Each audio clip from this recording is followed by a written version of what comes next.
Hey, welcome back to the FreeCodeCamp podcast. I'm Quincy Larson, teacher and founder of freeCodeCamp.org. Each week, we're bringing you insight from developers, founders, and ambitious people who are getting into tech. This week, we're talking with Jessica Lord. Jessica worked as a software engineer for more than a decade at companies like GitHub and Glitch. She created the Electron team at GitHub. If you haven't heard of Electron, it's a library for building desktop apps using browser technologies.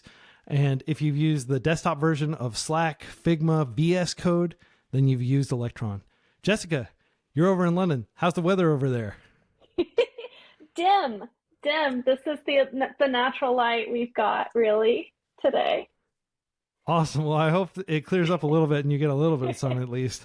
Well, we're so happy to have you on the podcast. And real quick, before we jump into our conversation, I want to thank the 8,427 kind people who support our charity each month and who make this podcast possible. You can join them and support FreeCodeCamp's mission at freeCodeCamp.org/donate, or you can click the link in the description. So Jessica, you are the first person I've ever talked to who is both a lord and a lady.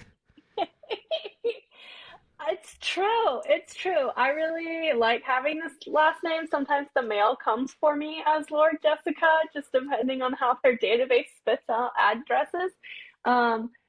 Also, fun fact, Lord, etymologically Etymologically? Is that right? Etymologically? Yeah. And their shared etymology is that they have to do with bread keepers. So Lord is like a loaf ward. And over many years, it got smushed into Lord, and then Lady was a loaf maiden, like kneader, like bread kneader, and then that also got smushed. And so Lord and Lady come from like the people who had to deal with the bread. Interesting. So like you think of those people as like high society, you know, and nobility essentially, and yet, you know, they were originally just like terms for people that worked alongside, you know, the farmers and everybody else in society. Lord said it was a loaf ward, so like loaf like ward. So the person who gave out guarded like the bread because I guess it was maybe valuable then. So yeah, well, I imagine it was valuable back in like medieval times and stuff. Yeah. Everybody's working really hard to make all the inputs to make that bread possible. So you gotta guard the finished product, right? But like, I mean, you wouldn't think of like the, you know, the mall security, like watching over the Apple store. You wouldn't think of that person as being like some elevated person in society today, right? Yeah, I think it's like back when spices and sugar and maybe bread had to be locked up in kitchens. Yeah. Well, I mean, like wars were fought over spices, right? Like territories were conquered over spices. People really love having tasty food. Yeah. So I am very interested in like learning a little bit more about your background. Obviously, you've worked in tech for a long time. You probably have tons of amazing war stories and tons of stories of like getting things done with the many projects you've worked on. But I always like to like have some sort of chronology to my podcast so that people can like understand how you are like you grew up in the States. Yes. Yeah. I lived in the States until 3 years ago. I'm technically British by the skin of my teeth, like two technicalities, including my mom being born on an Air Force base during birthright citizenship years. So okay. So they had something called birthright citizenship at one point? Which America has today still, right? If you're born in America, you're American, but not the case here. But they did have it back then. Yeah. Well, so when did you find out that you were British or had some claim to like a British passport? 3 years ago. I moved quickly after getting it, but I was always unsure because being a military child, my mom moved really quickly from here. She has no memory of this place. She left when she was 2. But she has a British birth certificate. And there was another gotcha, which is the UK didn't give women the right to pass on their citizenship until January 83. I was born in September of that year, so I was the right side of that. And because of those two things, I qualified. And so a friend actually recommended like an immigration lawyer, and I spoke to them and I was like, here are all the things I know. Does that make me British? And they were like, yeah. Am I British enough? Wow. Yeah. That's crazy. So Yeah. 3 years ago, like, Yeah. so 83, I was born in 80. I guess So like 3.5, maybe. Yeah. yeah.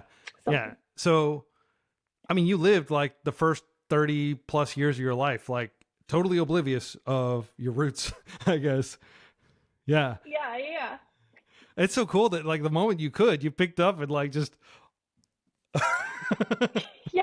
And it was in 2020, and so it was the middle of the pandemic too, and I still made it happen. Wow. Awesome. Well, let's talk about like, so where did you grow up? I mean, probably a lot of I grew places if your parents were in the military, right? Well, so it was my mom's grandparents who were in the military. My Ah, parents weren't, and so I grew up in one place, okay. Where which was is that? yeah. So it's like Warner Robins, Georgia. Shout out if like anybody listening knows about Warner Robins, Georgia. It's in the region called Middle Georgia. It's the geographic center of the state or the heart of Georgia, and yeah, it's it's where Okay, the heart of Georgia. yeah. So, It's a lot of small towns. We do have a big Air Force base there, which employs a lot of people and brings a lot of people to Warner Robins. Usually, though, if anyone's heard of any town in Georgia that's near it, they've heard of Macon, which is also in Middle Georgia. yeah. So Macon-ish. Okay. So it was a pretty small town. Like it's not like some Yeah. bustling cosmopolitan place like where you live now. No. Yeah. And what was your childhood like? Super suburban sprawl. I mean, my childhood was good. It was a very suburban childhood, lots of subdivisions and things, but also subdivisions in between farms. So goat farms and like crop farms, and then a subdivision called like River Wind. And That's like the name of a casino in Oklahoma where I grew up, Riverwind. So it definitely evokes that kind of like suburban kind of like pining for like not being somewhat agrarian.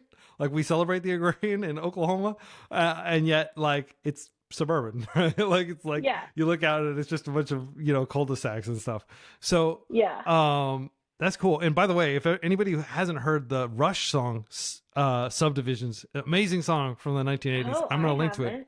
You got to listen to that after this. It's just such a cool song. And it's about growing up in the suburbs because, like, the Rush, they were kind of, they didn't like the fact that they grew up in the suburbs. They wanted to grow up in the city, but, like, yeah, pretty cool song.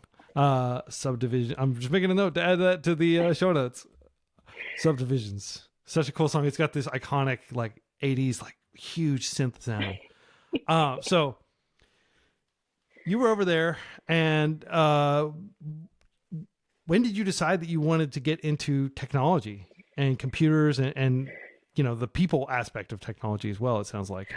Well, so my career in tech actually started so much later, but I got really into tech myself when I was like in middle school, early high school.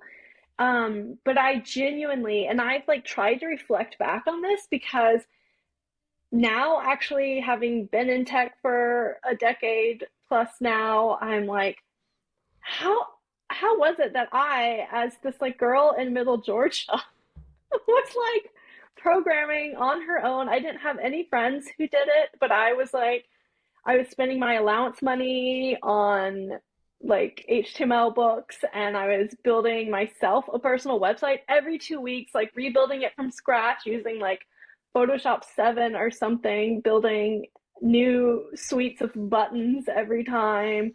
I was like in MIRC writing scripts there, and I didn't have like a community of friends that were into it, and I genuinely didn't think it was a career, or I couldn't imagine what a So, career in tech would be like. so it was a hobby. It sounds like then. Yeah, yeah, yeah.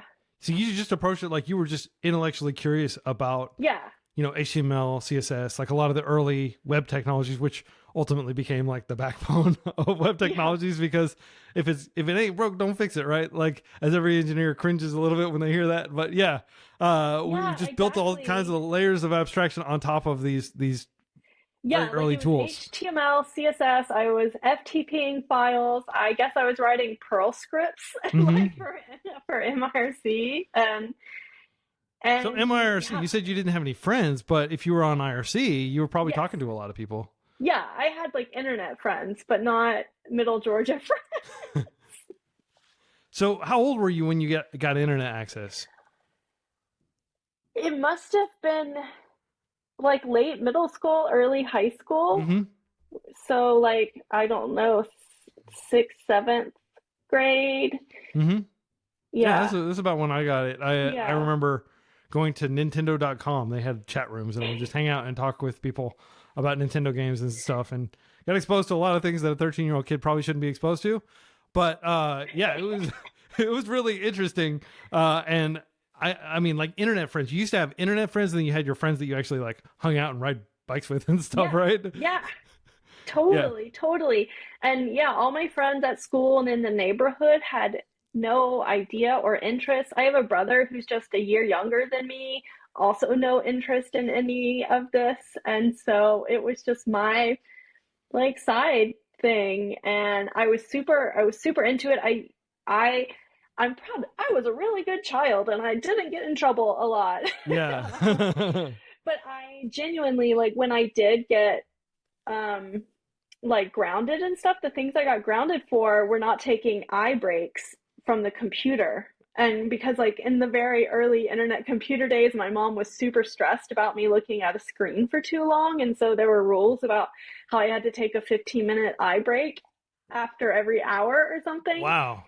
And I just like I wouldn't get off the computer. I wouldn't take my eye breaks, and that's what I would get in trouble for as Yeah, that a reminds me of child. like all the concern around screen time, which there it might be well founded, but I just remember Yeah. during the pandemic, like suddenly all those rules just kind of went out the window. People let their kids use the tablet as much as they wanted, Yeah. so they Yeah. could get some sanity for themselves.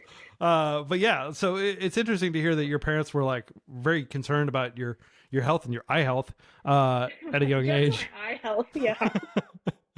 They were like, it's cool you're interested in this, but please protect your eyes. Yeah, yeah. So you wanted to? Did you want to get out of the burbs? Did you like suburban life? Like,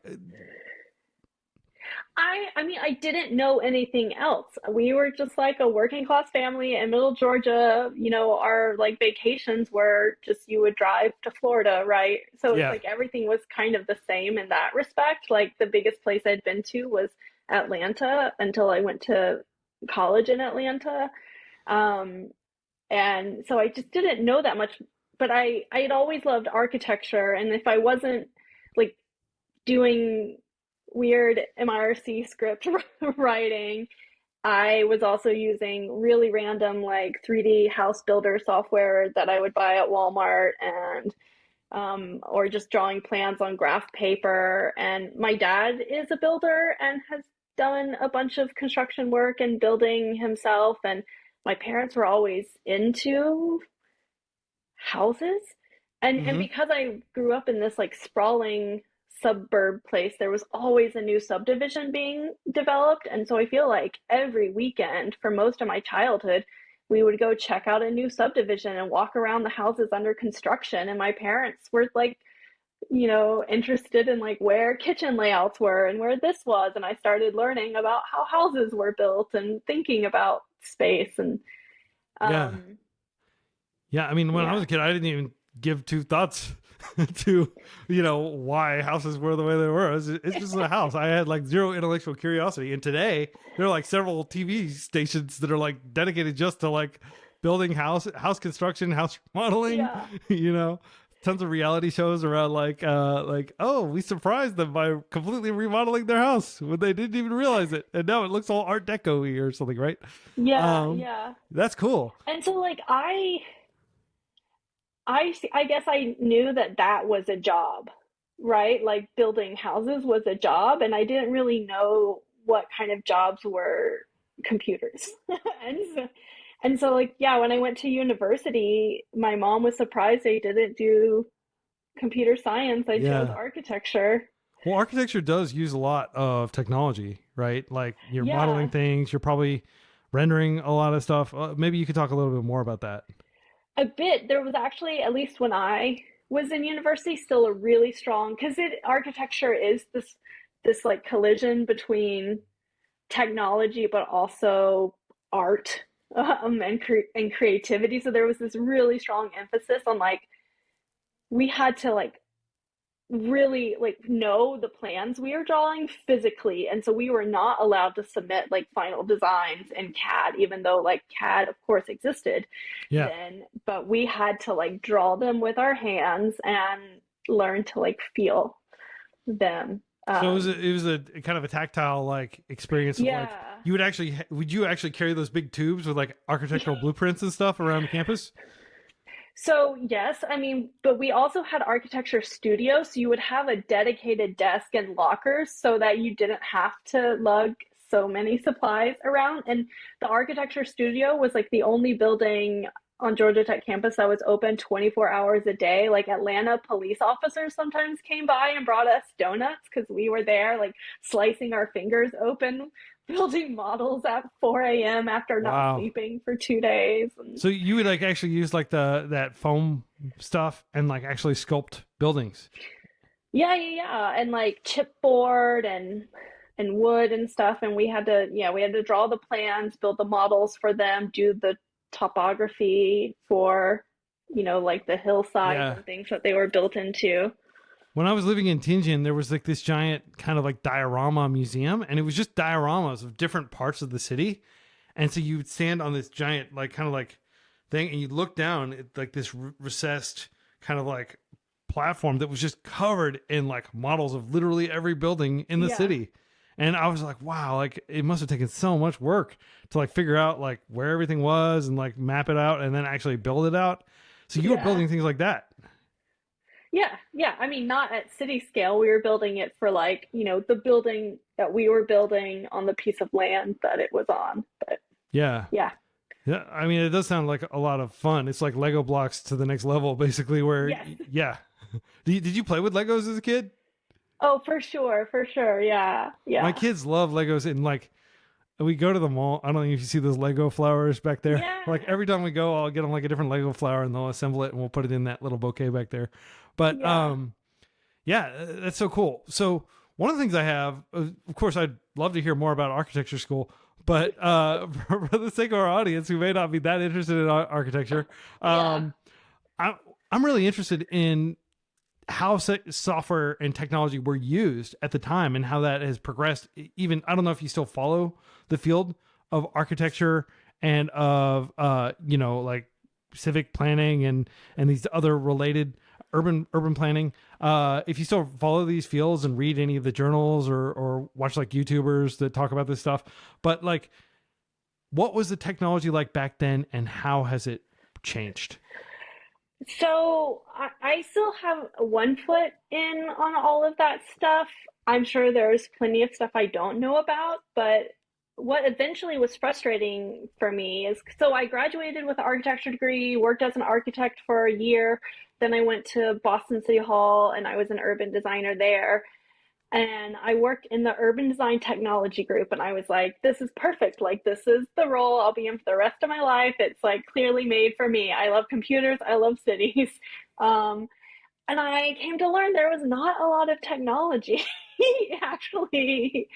And that I, was one of the youngest people there and the person who had the best idea about what current technology was. But I mean, at the time at City Hall, we were using CAD. Um, Sometimes like Google SketchUp, and I think someone else has bought SketchUp now, and I forget who owns that. Um, when I first graduated and did the architecture job, we were using Revit, which was kind of a big deal then of like building information modeling of like it used to be when you did CAD and you had a plan and you moved a window in it, you then needed to move that window in the section, in the elevation, and everywhere else.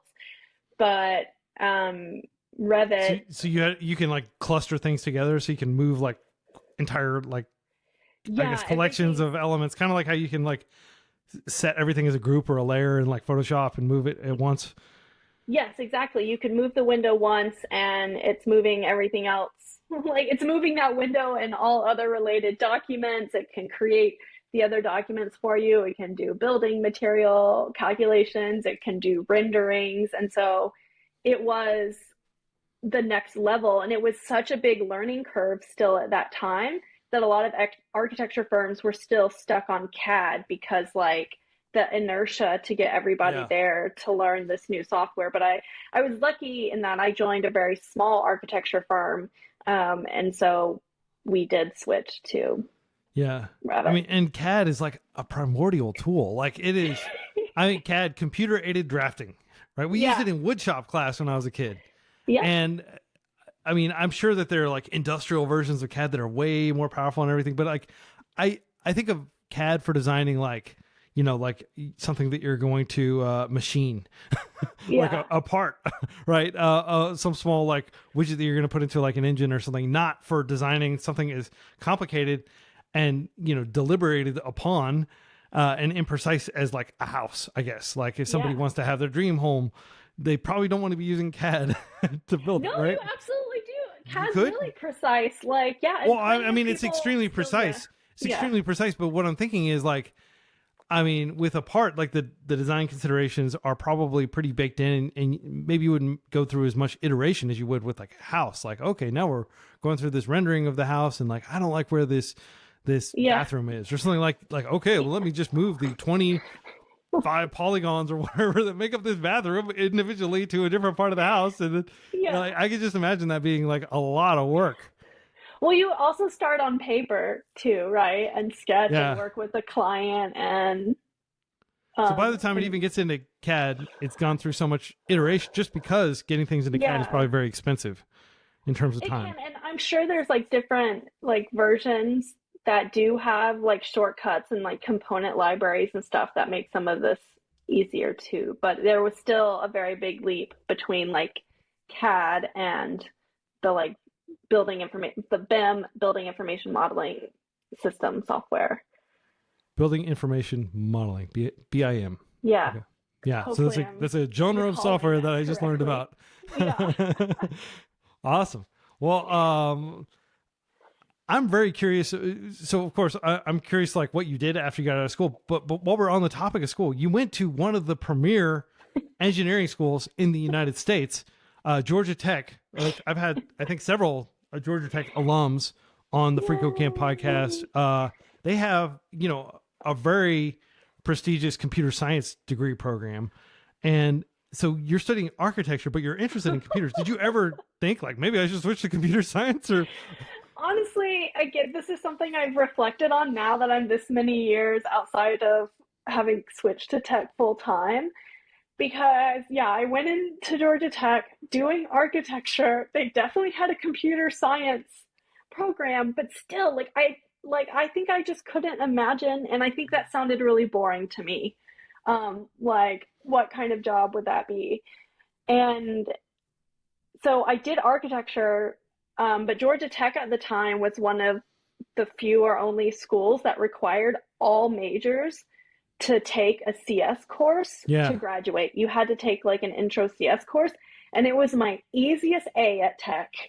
Like I really like I had architecture studio is nuts. It's so subjective and it takes a lot of hours. Architecture studio was worth like a lot of credit hours too. And so it was like it weighed heavy on your GPA. And yeah, it was just like down to like, does someone like the way you did this compared to like my friends who are in other majors where it's like, it's science. There are like really clear answers to a lot of these, like objectively, right? Um, but yeah, so it was like doing the computer science class was my easiest A at Tech. All my architecture, like fellow majors, they really struggled with it. We did like Jython, which was like Java, Python, something, and Yeah. Sounds fun. created it was fun. We created like batch scripts. And and made websites. And then I took like a few other like CS courses like that wherever I could, like for electives and stuff. And yeah, it was like fun and easy for me, but I still was like, but this isn't a job. Yeah. So it sounds like you just kind of viewed, I mean, throughout your entire childhood, you almost kind of took technology for granted as something that was fun and interesting, but it wasn't like a serious field you could go into. And like, yeah, at what point so you're working for Boston, you know, massive city in the United States, esteemed for its very old architecture. Yeah. Right. Because it's one of the oldest cities in the United States. So it probably has like buildings from like pretty much every period from the past 400 years, 300 years. I don't know. What was the, I guess the path from doing that to working as a software engineer? Because obviously you did transition into software engineering. Yeah. Yes. So, like I said, I was in the urban design technology group, and I was feeling a bit frustrated that there wasn't as much technology as I thought there should be there. And that considering the name of the organization, for sure, right? You'd think they would have a technology focus. Right. And I didn't want to be the person, like, I didn't have anybody else to ask or talk to about technology. There were some things I felt like I was hitting my head against a wall trying to get some things going. I felt like, you know, at the time I didn't know about the term open source and the open source community, but one of the things I was really wanting to make happen at the city was that cities should share their ideas and their thinking. I like kept trying to push for us to have a blog where we talked about like the planning initiatives, or we talked about the things that the urban designers and architects at the city were thinking about, because yes, like cities are different, but also they're the same and they share a lot of the same problems. And eventually I had been there like 3 years or so, and this thing called Code for America started and had its very first year, where it was partnering with cities to build open source software that cities could share. And so even though that was like genuinely what I was like trying to do and hoping to do when I was at the city, I still was like, this is cool, but again, I don't think I want to write code all day. That just seems really boring. And so I spent almost the whole year working with some of, you know, the teams that they were working with and knowing about it. And it wasn't until the very last minute I was like, well, it's free to apply. Why don't I apply? And at the time I was considering like, should I go to grad school for something?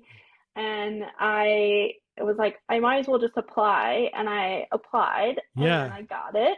And I was like, okay, well, I'm going to go do this. I'm going to go spend a year basically geeking out and being able to actually talk about technology with other sort of civic tech nerds and be able to bring it back to City Hall.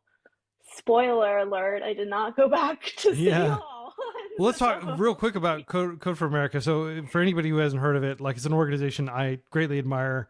Jennifer Palka, I think is her name. The founder, like, she started it, you know, this was probably like 2009, 2010 era. Like, is that about when you went in? The first fellowship year was 2011, and then I was in the 2012 fellowship year. So you were very early to Code for America. And this is a charity that essentially like pairs developers with people working in government, right? And tries to like, hey, how can we fix your sewage problem with technology or something like that, right? Yeah. And I mean, I think they've changed the model a bit now, but during the first few years when it was primarily a fellowship, fellows like me would apply to be the fellows, and then cities would apply with a problem they had that they want the fellows to solve. And so then the organization would pick a group of fellows and then pick a group of cities, and then everyone worked together to try and solve that problem with open source software that other cities could use. Yeah, that sounds cool. And how has it changed, just out of curiosity? Because you said they're not necessarily using that approach anymore. So I don't know all of the details, actually. But I think it sort of works more as like a consultancy now, but I could Okay. be totally wrong. I think the primarily fellowship stuff lasted for like 5 or so years. Yeah. That's So they're still doing like human-centered open source government work, but I think in terms of like staffing that and like having a longer running project rather than projects that get spun up then shut down like every year, they've iterated on that. yeah. Well, I would love to eventually get Jennifer on the podcast. Uh, Aspirational goal of mine. Like maybe I'll just cold reach out to her. If you know anybody I can talk to, like definitely send me a link because I would like to learn about the history of the organization. Again, it's an organization that I deeply admire and was really inspiring. And I have a lot of friends who went through it. I kind of joke that it's like the Peace Corps for people that just want to code and don't want to go overseas. Yeah, yeah. Yeah. Yeah, we used to say it was Peace Corps for geeks. Peace So, Peace Corps for geeks. Okay, so I'm not that far yeah. off from what people were Yeah, thinking, yeah. but it sounds like a great bridge into working as a dev because you're kind of working as a dev, but you don't have to go through like the grueling interview process and you don't have to explain yourself to hiring managers and stuff. Did having a year of working with Code for America help when you went into the job search later on? Well, yes, it helped that it also showed me what writing software as a job actually looked like and what the other people who did that were like. And so it really sort of became real in my mind rather than like all these years I had been like, no, there's definitely no way I want to program all day. Um, but I also fell into the right place at the right time in terms of like San Francisco and 2012 and on. And like Code for America was great at really connecting you with other people and other like interesting open source developers and organizations. And so I fell into JavaScript and Node at the right place at the right time and got really involved in Node then. And so I got really energized then in that year, like seeing like, oh, this is what a career in software development Yeah. looks like. And I got really excited, with the people I met who were doing software, and I got excited and energized by how fast things went, especially having come from the last 3 years being at City Hall where things don't move fast and Yeah. maybe they shouldn't move fast, certainly, but Yeah, I mean, there's some merit to things not changing yeah. too quickly when it's government Yeah. related. Yeah. But it was really eye-opening, and yeah, it just painted the picture to me of like, oh, this is like, and actually software is creative and you can have fun, and it's like really collaborative and stuff. And it finally also put a name to open source because like I said, I didn't really know about open source. I didn't know about the open source community. I had always been in this little bubble of my own, writing code for fun. Yeah. And so once I also like really started to then understand like the open source community, the role of GitHub and open source and stuff, it just filled in a lot of blanks for me. I'm definitely like sensing kind of like a theme in your, I guess, your history and your career progression and all that. And one of the things you've always emphasized is wanting to help people collaborate, right? And do you think that this childhood where you were like the only person who was into technology and you had internet friends, but you didn't really have like real in-person collaboration, do you think that kind of like spurred you to like, I want to increase the amount of collaboration in the world? I don't know. Maybe like for some reason I've always really cared about the idea of like shared knowledge. So I remember like when I applied for Code for America, I, didn't have like that much to show. I had done like super random stuff. I had done some websites for the city for planning projects and things, but I also had like a personal blog that I did with my best friend, still online, Oh, called really? eCab Online, ECABO online, however you spell online. where it's like all how to make and sew things, but we would draw tutorials and diagrams, and I was just really, I don't know why, but I've always just felt like it's important to like work in the open and share what you're working on and share knowledge. And yeah, I don't know, Found it. and I don't know where that I don't know This is where so that cool. comes from. I mean, like it But I looks like found a out Google later. blogger. Yeah, it was a That's the last one blogspot, I've passed. Yeah. yeah. Oh man, so cool. I Like found out sew it your did own pencil genuinely case. help me. Like Jen Palka saw that site and was like, "Yeah, this person cares about like sharing knowledge." And so I was like, "Yes, my craft blog has helped me." Yeah, awesome. I'm going to link to that in the show notes for anybody who wants to check it out. Note that the HTTPS, like it wasn't like yeah. I don't know. Maybe that's something you just go It's into old. Blogger and configure, but it looks safe to me. I clicked through despite the scary warning from Chrome. Yeah. Yeah, so cool.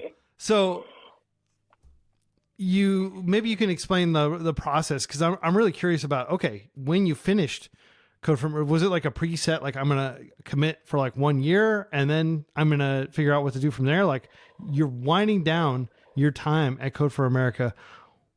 What is your next step? Like how do you approach the next leg of your life? Yeah, so I was winding down Code for America. I was like having to decide, am I going to go back to Boston? Do I go back to City Hall? And I, like, through connections at the time, I got a kind of 3-month temporary gig at DIY.org to help them build out like challenges so that young people could learn about how browsers and servers worked.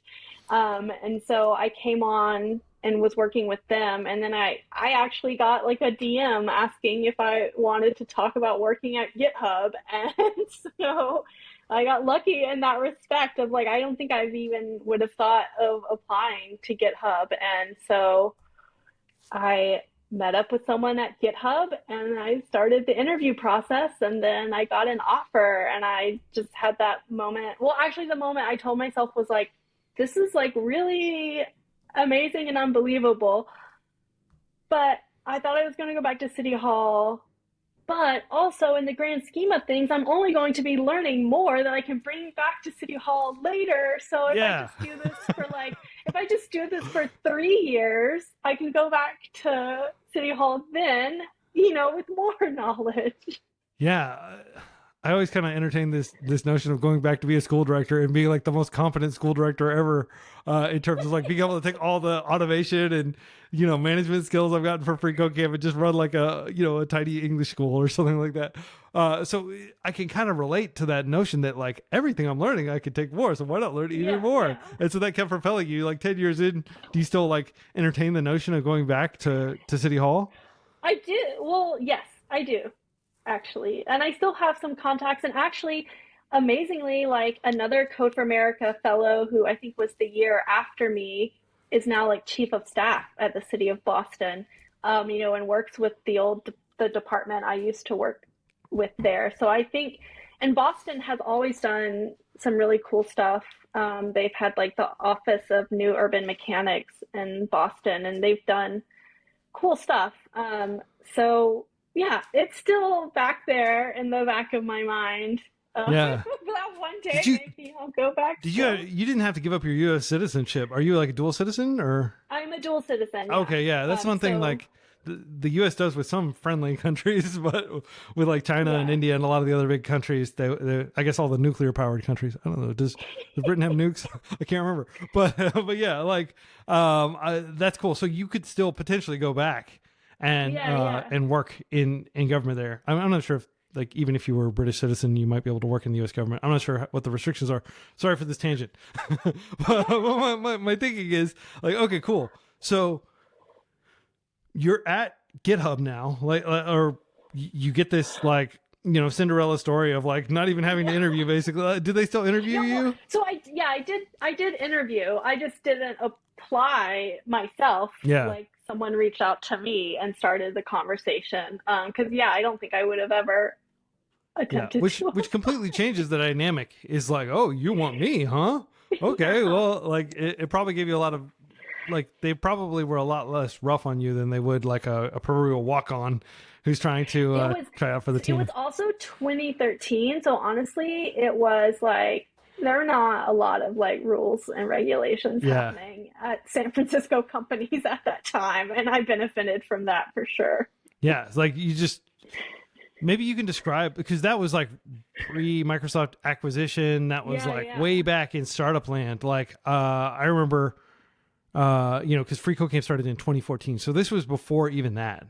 And yeah, what was it like getting a job at GitHub? Do you remember, like, did they ask you a bunch of interview questions like at the whiteboard, or was it more of like, are you a GitHubber? I can't remember the term that they use for people that work at GitHub. An Octocat? It's Hubber, yeah. Hubber. Okay. Yeah. I'm trying to remember. I think I had some small coding exercises, and then I had just some were just sitting down and talking to people, and then some were, because at that time, GitHub had no managers. We didn't have we didn't have product. I'm pretty sure all the engineers were also designers as well, right? This was like Mark Otto was there, who had done Bootstrap. There was very much a like, Mark Otto. I met him. I met him at a conference, and I was too intimidated to talk to him, but I stood by him and like nodded while he talked to his clique of other developers.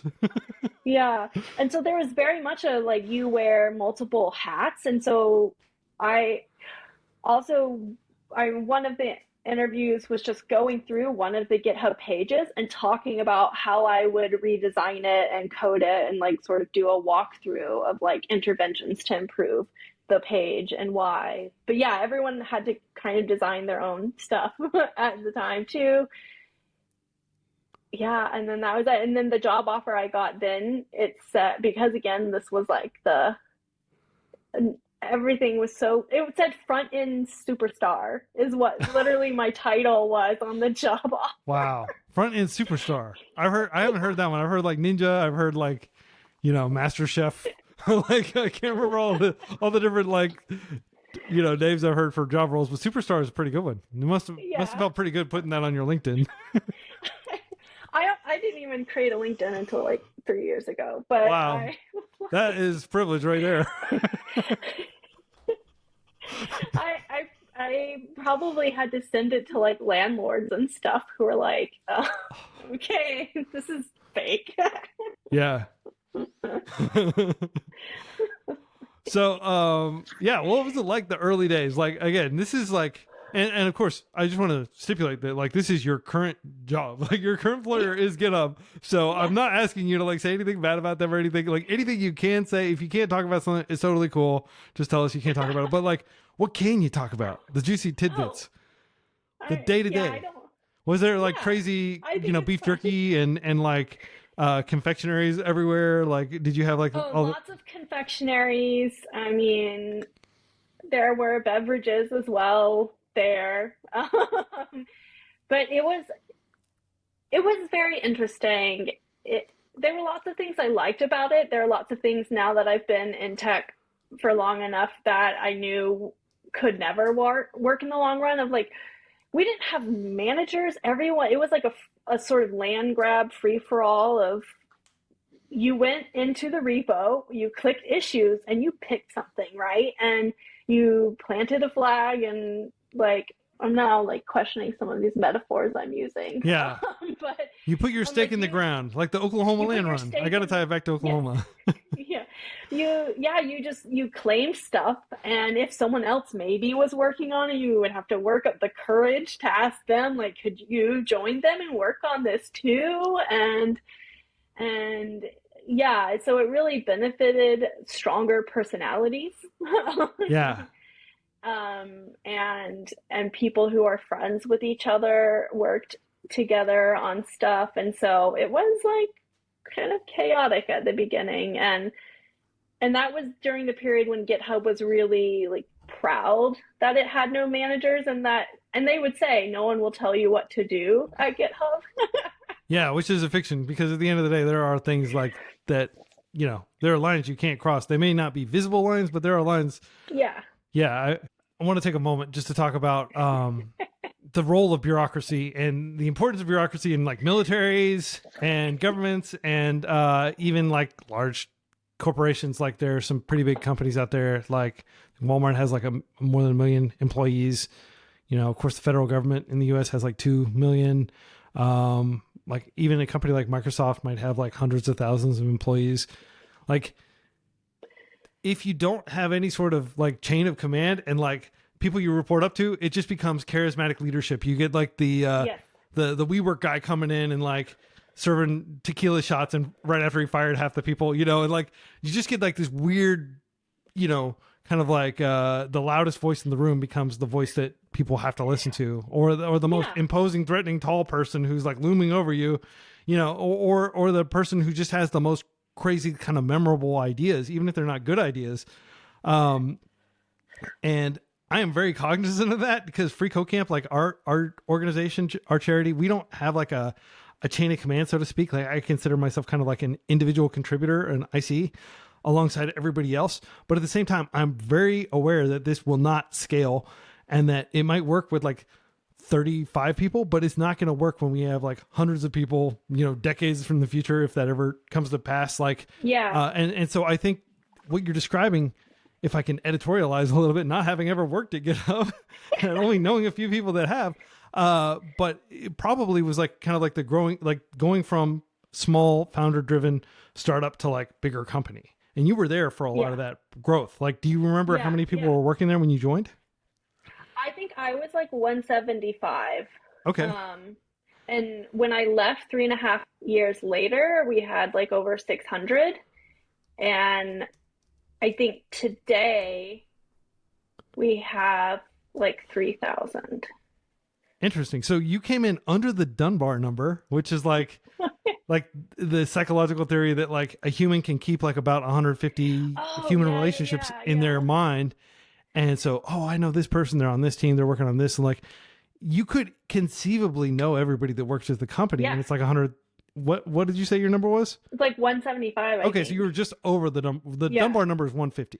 Okay. So, but still like you're kind of stretching the Dunbar number, but like once you get up to like 300 plus people, then that starts to break down pretty quickly, especially if there's like a lot of churn, which in tech famously, like, I don't know about that era, but like, it, you know, the average tenure of a developer at a company might only be like 2 years or something. Like was there a lot of, was it chaotic back then? Yes, I would. I think chaotic is like a fair word. I mean, we still did stuff. It wasn't all like we are like chickens with our heads cut off and nothing was getting done. We were still doing stuff. We still had like a singular mission, you know, but it experienced every growing pain. Like I think that there was like a period where everything felt like it was the right size. We all knew each other, we all trusted each other, and everything was like golden for a while. But like you said, as it grows and you start to know fewer and fewer people and less about what's going on, then it breaks down more. Then you need more structure. Like I mean, I remember when we got lawyers and stuff, and like you grow and you have to go through all of these things. And so, yes. And even still at the time that I left originally, they were still trying to figure out, GitHub had finally sort of caved to having managers.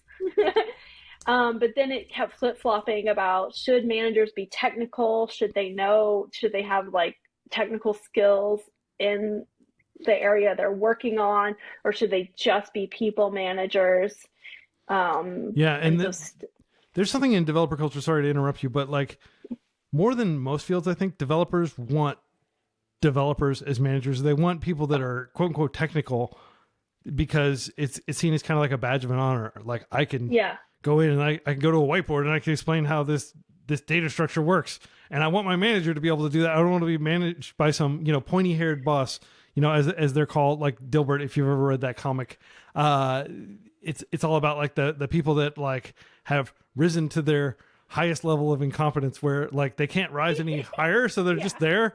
But unfortunately, they're there above you, and you have to report to this person who doesn't even really Yeah. understand the work that you're doing, right? Like that's every developer's kind of like nightmare, is reporting to some person whose background was like selling sugary soda or something, and then they transitioned in, like, to use the, you know, the Apple Steve Jobs bringing in John Scully metaphor. Like they had this culture of like developers and innovators, and then they bring in the Pepsi guy, and he proceeds to like run the company to the ground, and like nobody in the company respects him and everything like that, right? Like, so I think more so in software engineering than a lot of other fields, people want to look up to somebody. It would be like if you were like a soldier and like some general's son came in to manage you or something who didn't have as much military, like you'd be upset, and you'd probably be somewhat, what's the term for it? Like you wouldn't necessarily comply with the rules.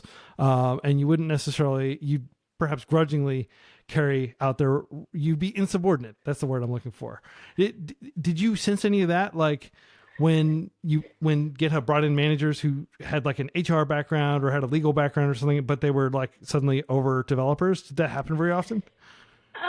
So I don't think people came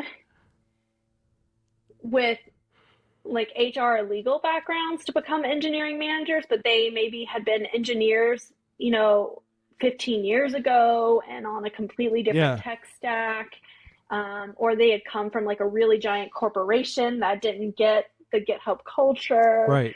And so I think that was where some of those issues were around, trust and respect and feeling like your manager even understands what's going on.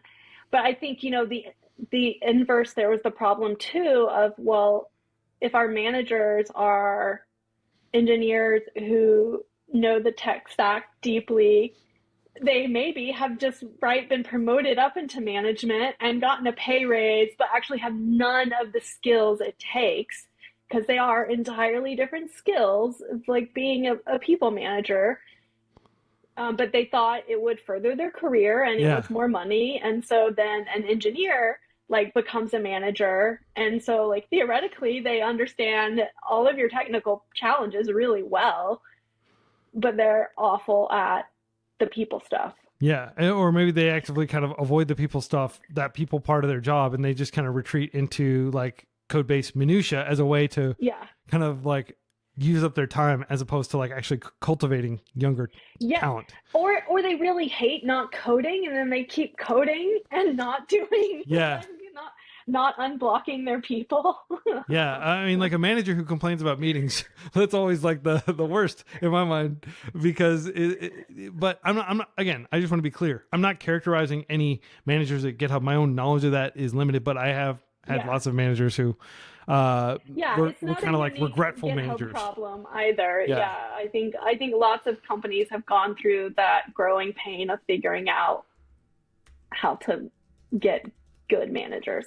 Yeah. So you are a manager yourself now. After many years working as a software engineer, you are a product manager, the other PM, but there's project management and then there's product management, and they're both simplified to PM, and you hear that PM term a lot. But if you're working in like construction or something, a PM is completely different than if you're working in software. And there are project managers in software. Like there's agile project managers from like the PMI ACP, the Project Management Institution, agile something, project manager, agile certified project manager, right? Like, so just to be clear, product management and project management are two different things. It took me a long time to realize that, and it was a source of great confusion for me. But maybe you could describe very quickly what a product manager is and what they do. Yes. So a product manager, in the most general terms, I think, is making sure you're building the right thing in the right way at the right time. And so, I came back to GitHub almost 3 years ago, and this is my first time as a PM. And this is a culmination of a few things. Part of it's, I think, it really suits my architecture urban design brain. Like I think about how people experience the systems they're in, right? And, working in product is like, I'm thinking about the end user, right? Like ultimately, I'm thinking about when you go to github.com, like, does it work the way you expect it to? Does it help you collaborate? Does it make you more productive, or does it like piss you off? Yeah. And so I think that's part of it. I think part of it is that I feel like now I've seen engineers get stuck on really interesting technical problems while their really cool product idea sort of dies because they don't know how to talk about it and they aren't prioritizing building the right things in the right order. And so I think for me, there's satisfaction in getting to be a part of the decisions about what we do so Yeah. I can feel less frustrated that we're doing the wrong things, right? Which as an engineer, you only have like so much say around. Um,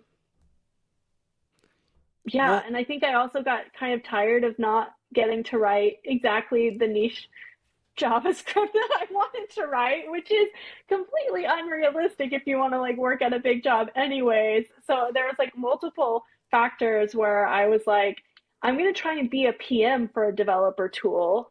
And actually, so when I was first at GitHub the last thing I worked on was starting the Electron team. And that was like I was wearing a lot of hats at that time, and one of them I was wearing, but I didn't realize I was wearing at the time, was product.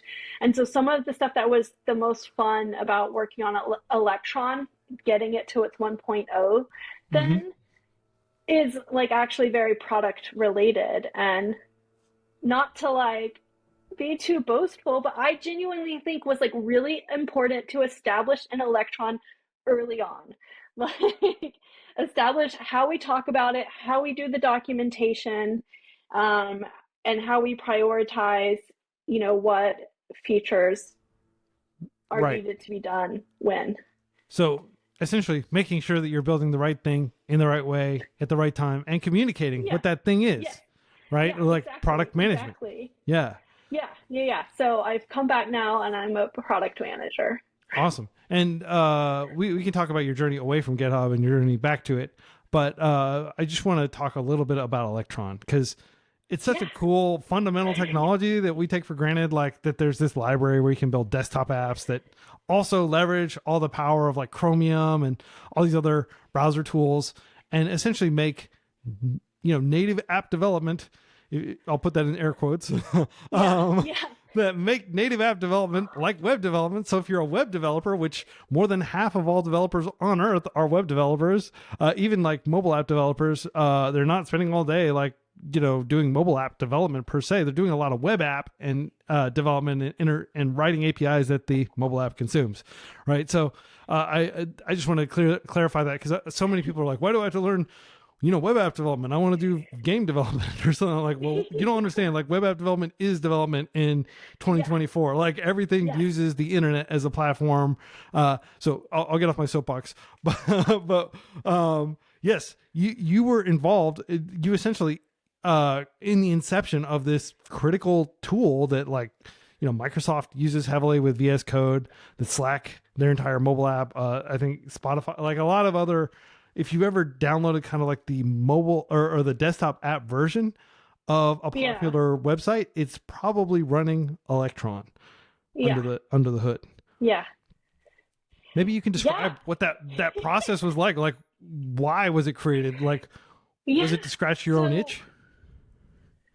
no, it was no part of me actually had ever wanted to build a desktop app, and I knew nothing about native development. I didn't know how like siloed it was, or how you would have to have three teams building the Mac version, which like if I had to sit down and think about it, I could get there, but I just never thought about it before because it Yeah. never like I never needed to think about desktop apps. It was because I had moved on to the Atom team at GitHub. And so Atom, shout out to everyone who still remembers and loved Atom, Yeah, was we the, used it. Like, which I I think, did. Yeah, yeah. I loved it. Um, And so Adam, yeah, go ahead. Atom was GitHub's IDE. It's like code editor, which I mean, you can go way back in the origin stories because it was even like Chris Wanstrath, who was one of the founders of GitHub, defunct, his handle. It was like a sort of pipe dream of his, even when he was founding GitHub, and he kind of never let it go. Eventually, he hired a few people to start working on it at GitHub. They're writing it in Ruby. It wasn't going great for all of the like asynchronous things that needed to happen in the text editor. They also, part of Defunct's like original vision too was that it should be built with web technology. And so there was this kind of Goldilocks situation where I think it was like 3 people originally were sort of just working on it like at GitHub before it was even like talked about at all. And they had tried, there was like NW.js, and then there was NW like Northwest? No, like Northwest, but I think it stands for like Node WebKit or something. Okay. I can't remember now. And then there was another one that had the word Chrome in it, I think. I can't remember. It's what Spotify was using years ago. But both of these libraries tried to do the same kind of thing, which is allow you to build desktop apps with web technology, but they did them in sort of different ways that made it like really harder to access Node, or was bundling too much of Chrome into it, so it became really big. And so, yeah, it was this Goldilocks thing where they kept trying this and then trying that, and none of them was quite right. And they ended up talking to this guy Chang, who had been working on NW.js, and he also shared this vision for like another like alternate version of what the library could be. And so he started working on it at GitHub, and it was just called Atom Shell. Atom Shell. SHELL. So it was literally just built to build Atom. It was just a thing that existed so Atom could exist. And so at this point, it was just like an internal tool. Like, was it open source? It was open source once Atom itself launched and open sourced, because Atom, when it launched, it did open source like its entire org of repos. So it was open source from the beginning, but you'd really only know about it or care about it if you were already also trying to solve that problem of, I just want to build a desktop app with web technology, right? Because that's what would lead you to question, well, how was this built? And so there was no plan for it. It was called Atom Shell. It just existed to, like, its sort of roadmap was only to build things that Atom would need. Yeah.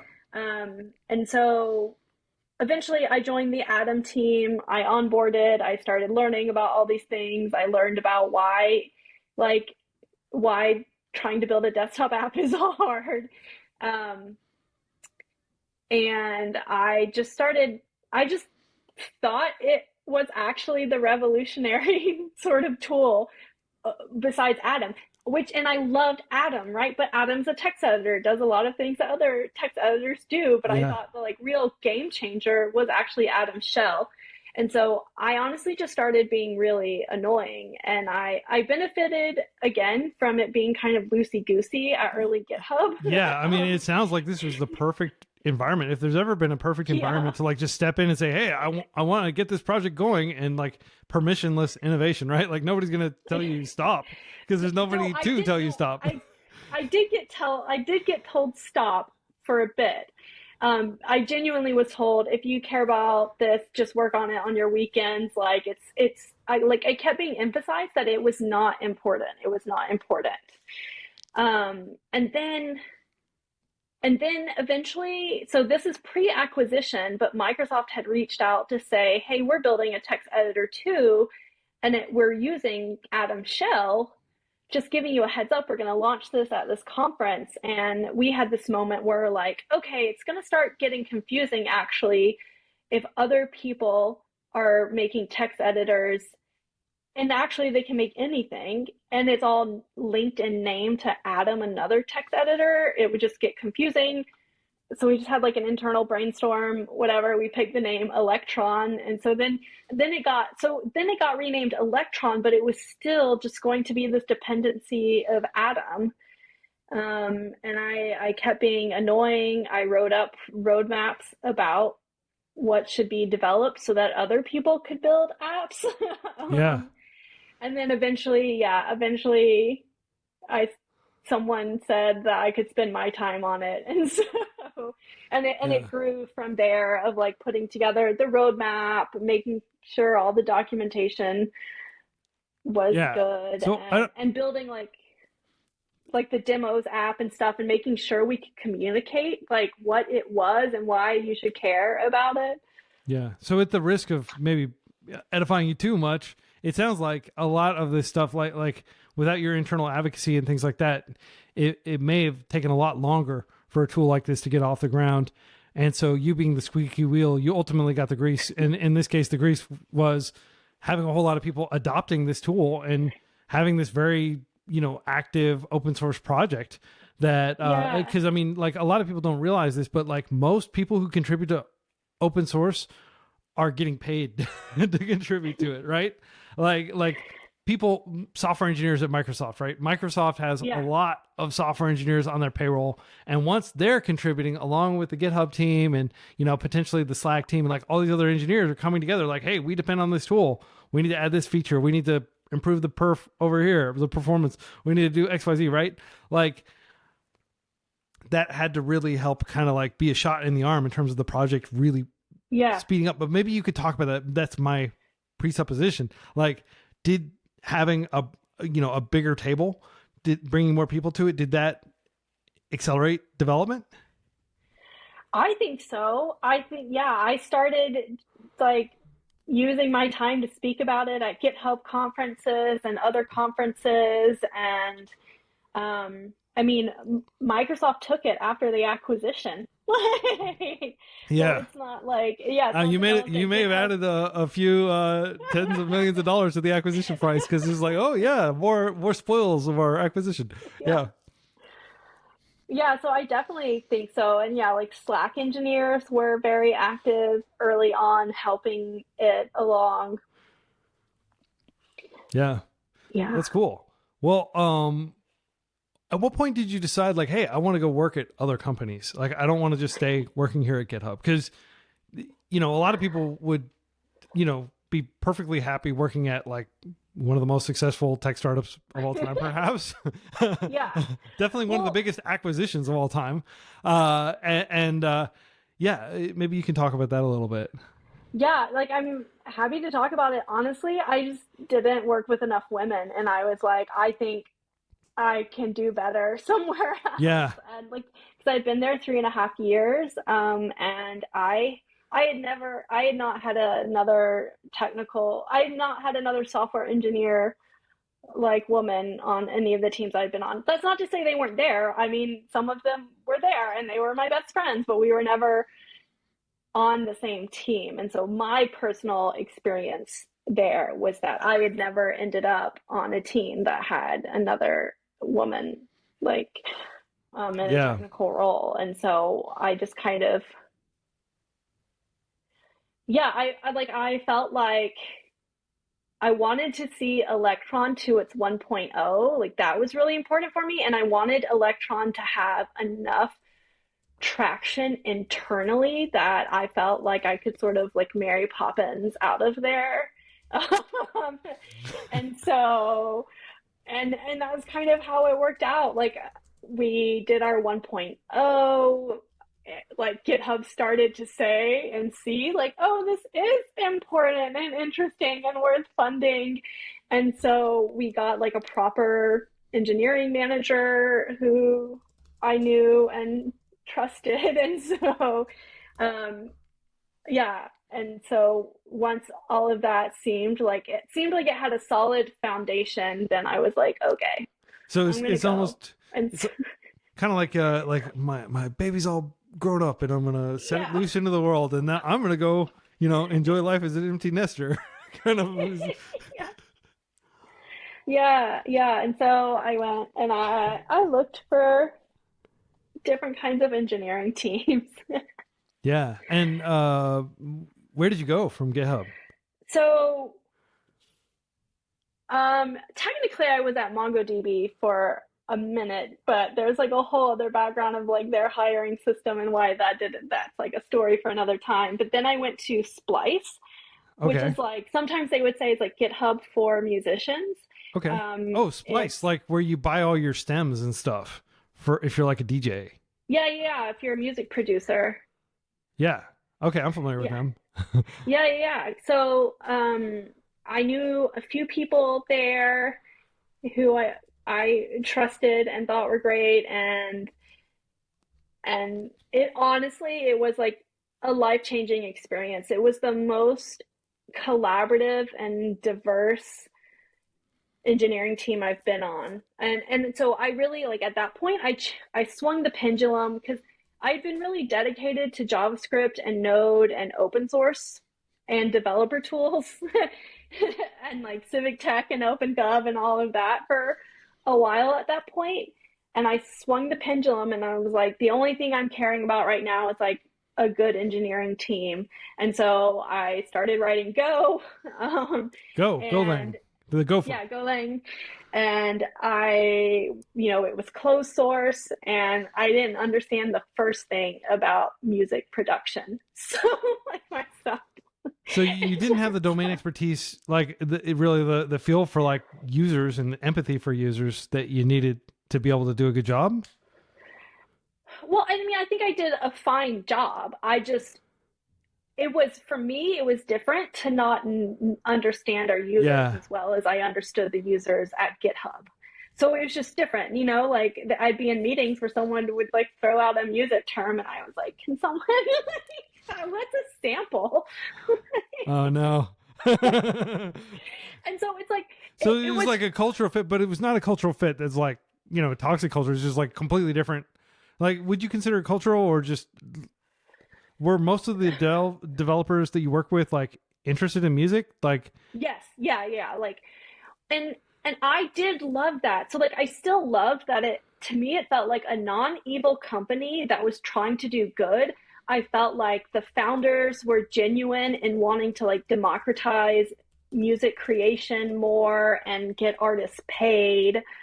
And in our all hands hearing them talk, I felt inspired. Like I loved the stories about some of the like things we are enabling for people. So in terms of like in that aspect of culture, like it felt really aligned to me. And like I wanted to not work at an evil company. I wanted to do good. I wanted to do stuff that enabled people to be creative and follow their dreams. And then I worked with like amazing engineers. yeah. And so in that respect, it was all fine, right? And like in theory, I could have carried on there forever. It just ended up for me, I missed being active in the community. I missed like working on solving the problems for the community I was in, you know? And so that's the only reason I left. Like I still think there are people there that I know that are amazing and are some of my favorite humans, let alone engineers in the world. But I ended up going to Glitch after that. Yeah. And Glitch. Because I'm so excited to talk about this company. This is like the part I've been like, all right, I can't wait to talk about because I'm a huge Anil Dash fan.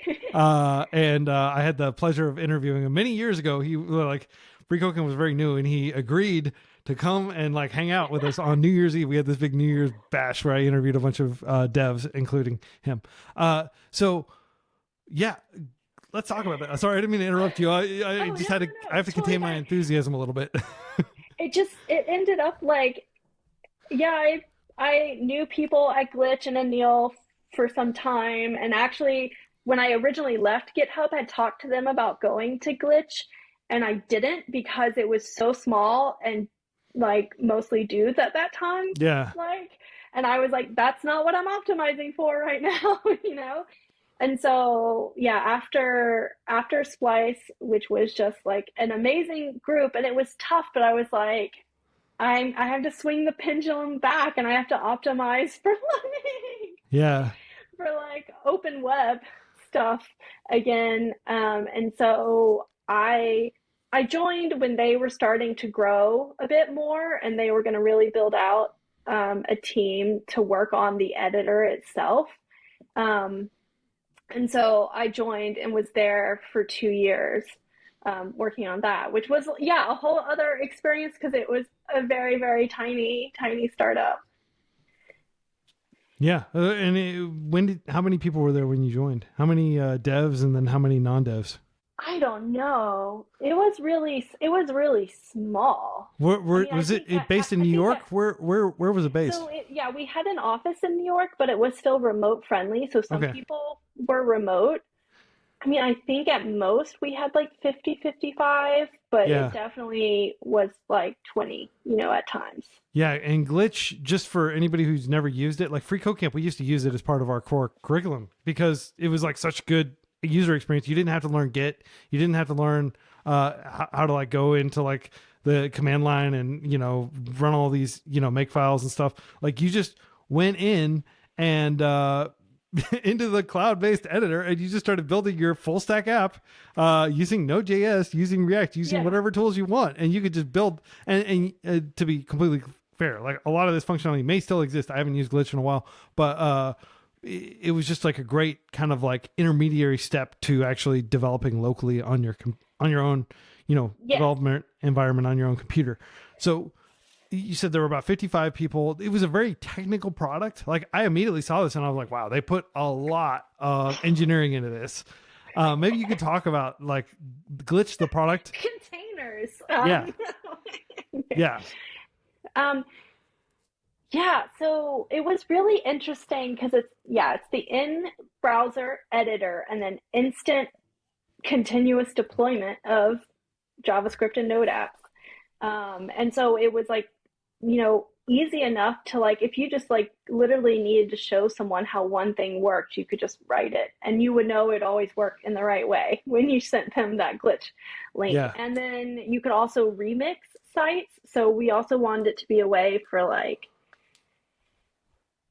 it's like I used to have this thing called like fork and go that Fork and go. Like in GitHub or in Git, you yeah, I just like tried to fork a like I branch. briefly tried to promote the idea of fork and go of like building websites that are intended to be forked and gone with. Like And Glitch, boilerplates and things like that. yeah, that were like 90% done and only needed you to like go in and change like a name and a bio or whatever. Um, So like and, WordPress and templates almost. almost, but just like so simple, Yeah. way more simple than Yeah. WordPress. Um, and because also GitHub pages, are also deployed instantly. So it's like you could fork a GitHub pages site and then you also then have a live site. But so Glitch, like this was really baked into Glitch too, and it would work for Node apps. And so that was like the big difference, whereas GitHub pages is static sites. Yeah. And Um, that was the big differentiator is like you had GitHub pages, you had CodePen, you had like Code Sandbox. It may have come a little more recently. You had JSBin. Shout out to yeah, JSBin. Great website. That yeah. just solo founder. If you ever want to read some war stories for being a Oh solo my founder of a gosh. project, did you ever read that series of blog posts where he talked about like JSBin and like what a nightmare it's been for him? Like he wishes he'd never started the No. project, basically. I'll see if I can find it. I can link to it. But people listening to this, you've got to read this series of blog posts. Yeah. It's pretty sad, but it is just Yeah. like, wow, this is real. Yeah, no, there's a very like unhappy side to open source, right? Especially if you're a solo person and a project's exploded and become widely depended on and it doesn't fit in with your life goals. Yeah. You can, yeah, there's a lot of unhappy friction in that path for sure. Well, so you're working at Um, Glitch. You're trying to build these fork and go, which sounds like a restaurant that would be like on the bottom floor of like a big tall office building. yeah. But so at Glitch, it was called Remix. So you could Yeah. remix a Glitch project and essentially also have instant deployment, and a URL right after you remixed it. Yeah. And it was a small startup. I joined to be an engineer. I was going to go back to writing JavaScript and Node and front end. Um, but it also quickly seemed like there needed to be some organization. And so I was like, we need a manager. And so I actually sort of became a manager like 3 weeks after I started as an engineer. Yeah. And so that's my first and only stint in people management. And so I was a people manager for my time at Glitch, and yeah, like eventually was like engineering director Yeah. for So engineering. that's quite a series of, like, I guess with a But smaller organization you can rise yeah, very I was quickly. gonna say you can do that in a smaller organization, especially with lots of like the change and stuff at startups. Yeah.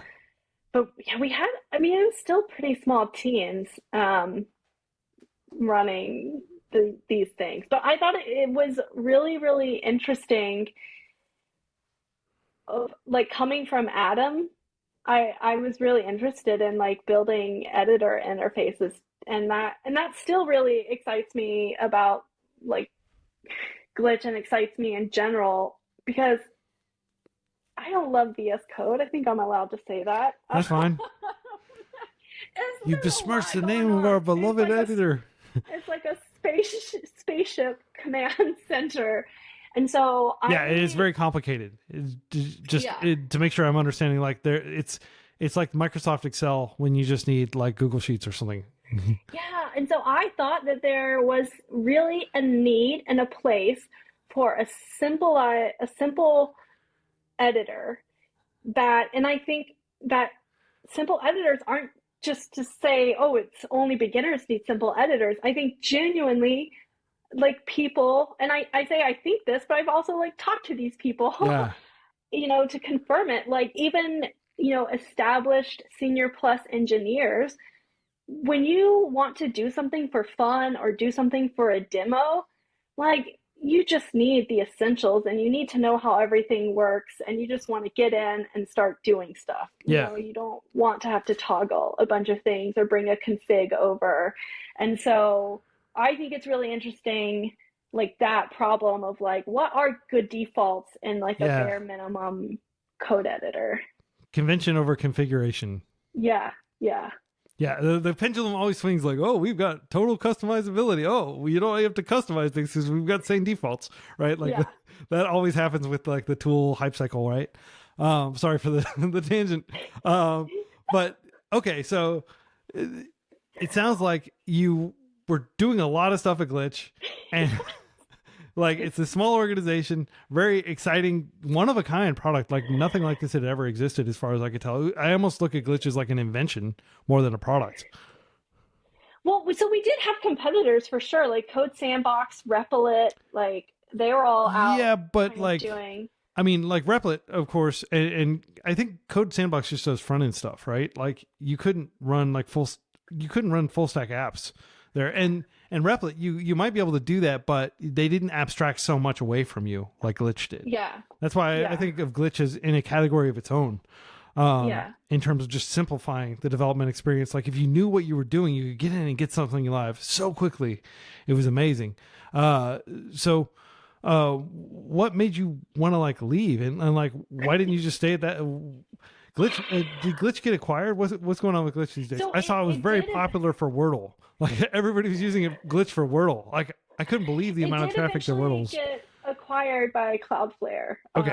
So that's where it's at now. But it it was just the startup life of like it was really chaotic. I was wearing a lot of hats. A few other people started to leave, and yeah, it was tough because I do think Glitch is really really cool, but I had also like I'd had a conversation with friends that were still at GitHub and had been there, since I was originally there, and I was checking in with them. I'm like, so what's it like post acquisition and stuff, and what kind of opportunities and things do you have, and there was like a bit like I guess maybe it's becoming clear like every time I change jobs there's like a pendulum like something I'm trying to course correct for.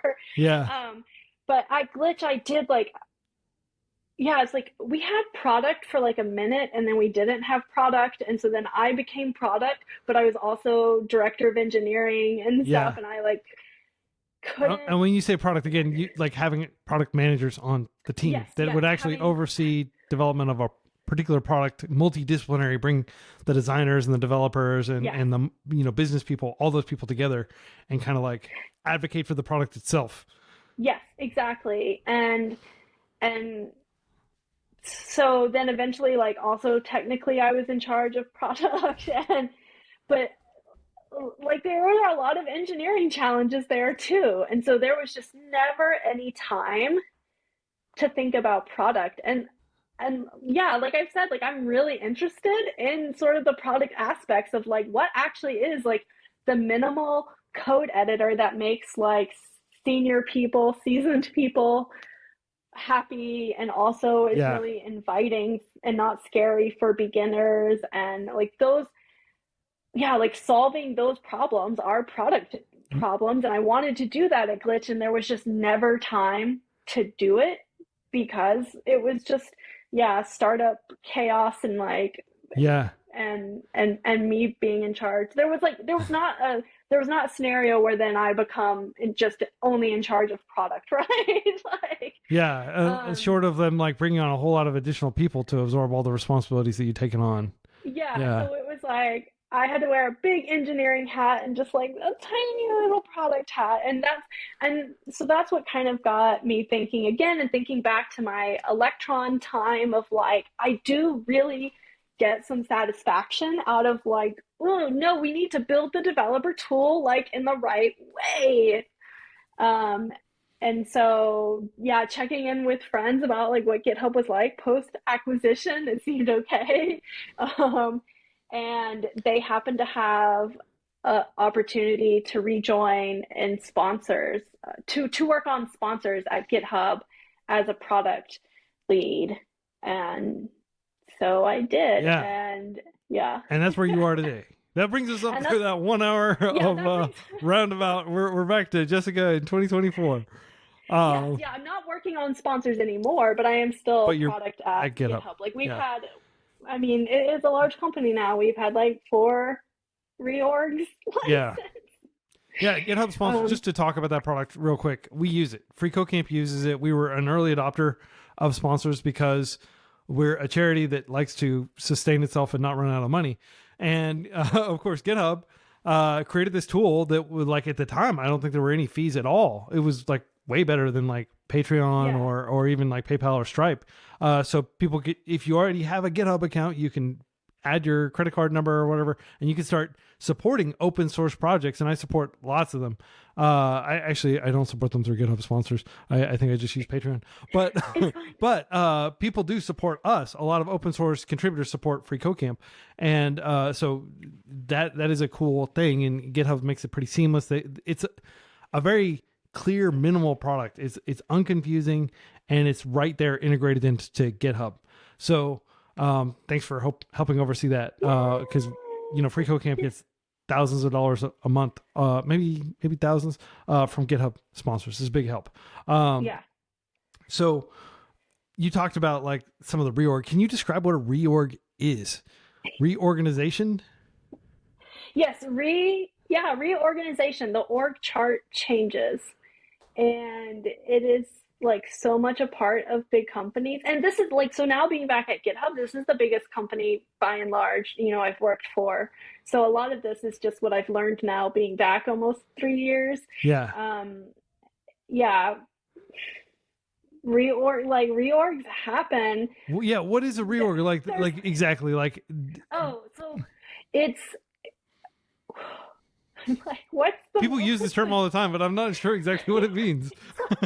I mean, it can be triggered by anything, right? Like someone very senior at the company decides to leave. So then there's a hole.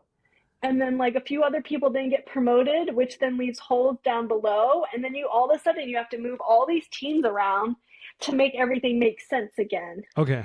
And then company priorities change. They change all the time, right? And so a company priority changes, and to get enough people working on that priority, like things are shut down. Okay. And then all the people who are on that project then need to be like distributed to the other So projects. And I'm kind of so, learning in real time, but the vibe I'm getting is it's even more chaos, right? Like it's like, people are like settled in, they got their coffee cup, they've got their daily like cycle where they wake up, they get certain things done, they talk with this boss every week, and now suddenly they're reporting to completely different people, they're working with different people, Slack groups and all the other email listservs and all that stuff has to get completely reconfigured. Is that what happens? well, we don't have any email listservs, but we do basically it's all based on what team you're on, and like literally within GitHub the app, you know how you can make teams. Yeah. Like it's So what you people dog are food moved that. around on the GitHub dog foods GitHub to like no end. It's actually sometimes I'm like you all. Like, I'm like, I get it, it's good, but sometimes we need to use Google Docs because Yeah. it's like, it does have its like, Yeah, not invented here. Like an entire culture of engineers, right? I don't want to commit every time I reword. Yeah. So just to describe the term dog food real quick, you and I are both familiar with it, but there's this saying that like if you want to build like a really good product, you need to eat your own dog food, right? You need to like be well acquainted with the taste and the idiosyncrasies, all the different notes that you get from eating dog food. I don't know that like dog food manufacturers actually do eat their own dog food. That probably wouldn't be advisable. That's really interesting. Does someone who makes dog food actually eat their dog food? Yeah.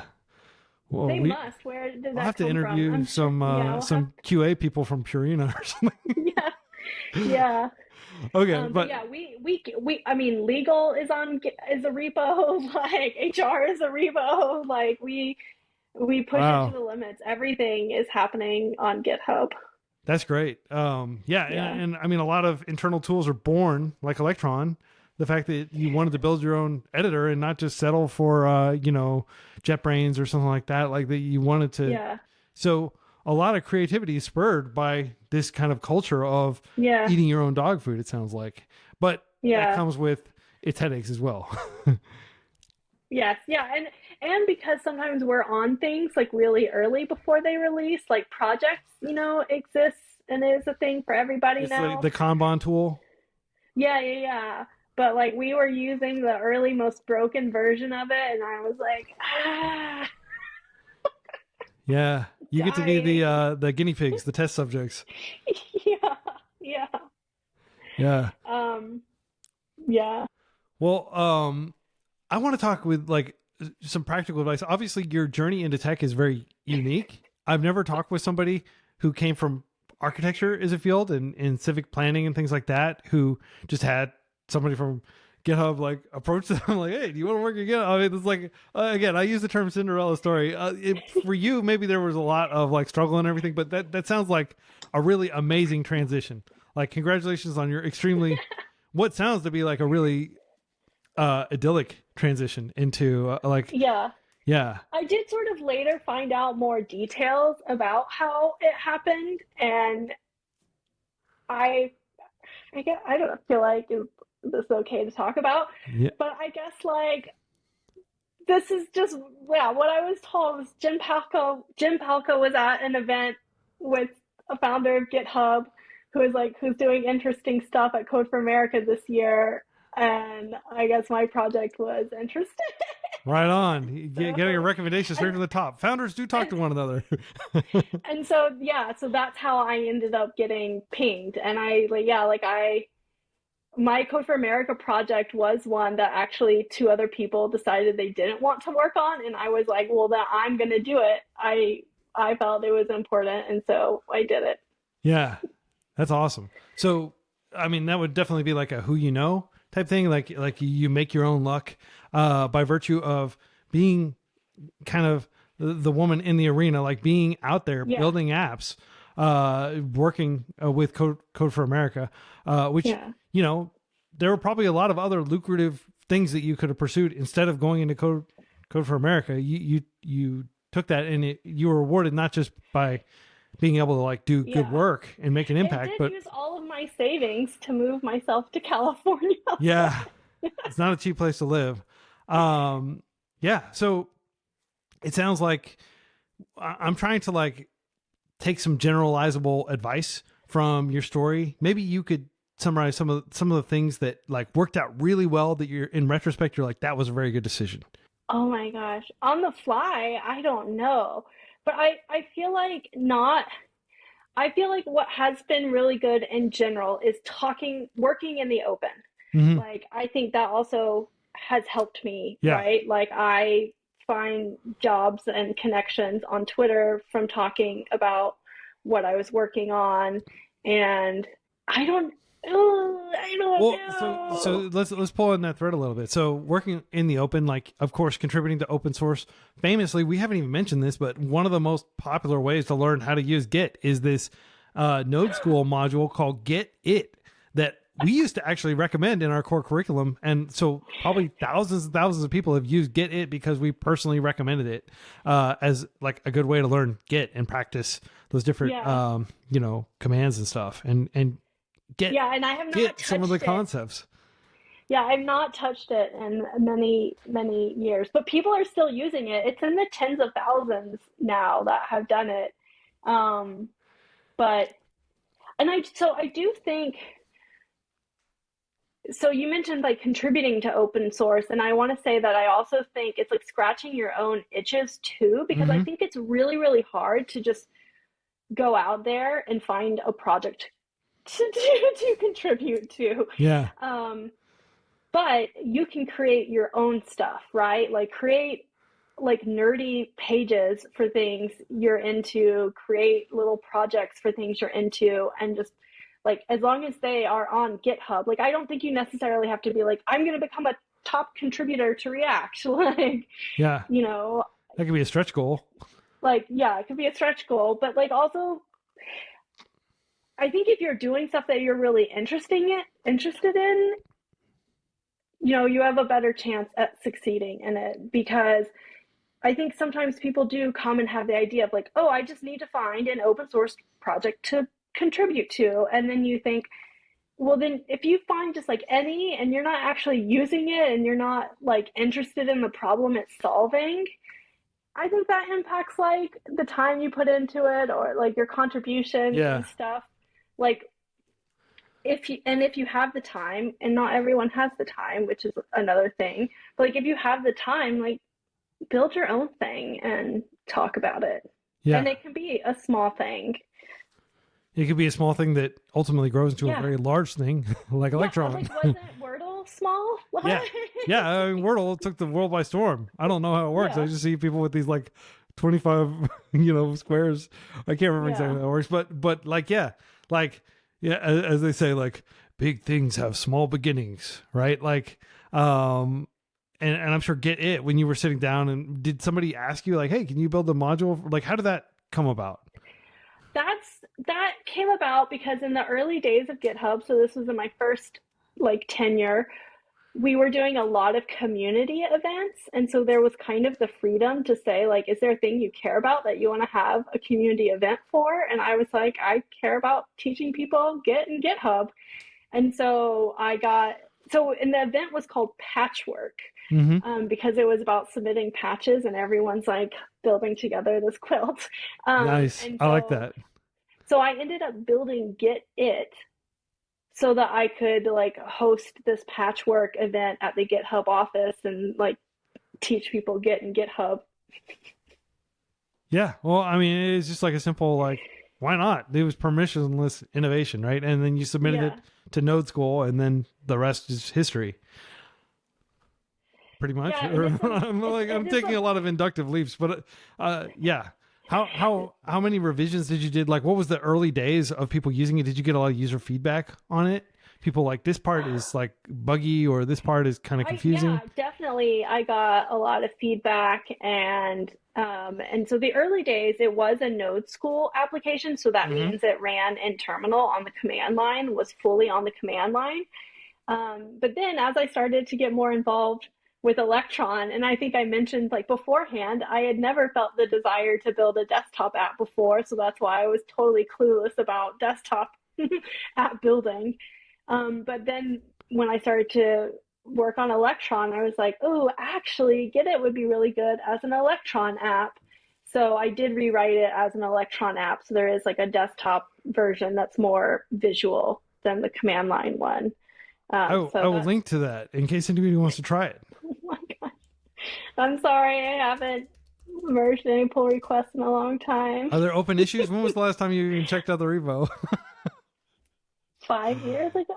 Well, you might want to take a look. Maybe a lot of listeners of the podcast will try it. But here's the thing. I will get on my little soapbox and be like, if you just write like simple JavaScript and HTML, it will keep working. Yeah. This is the beauty of it, people, is like it still works. I mean, sure, there are some bugs and there are some things that could be improved, but it still works. Like because it's vanilla JavaScript and it's HTML and CSS and like vanilla JavaScript in Node, like it uses Node, but yeah, and I think you don't have to make things more complicated for yourself, and I can like coast now because these things still work. Yeah, this is great.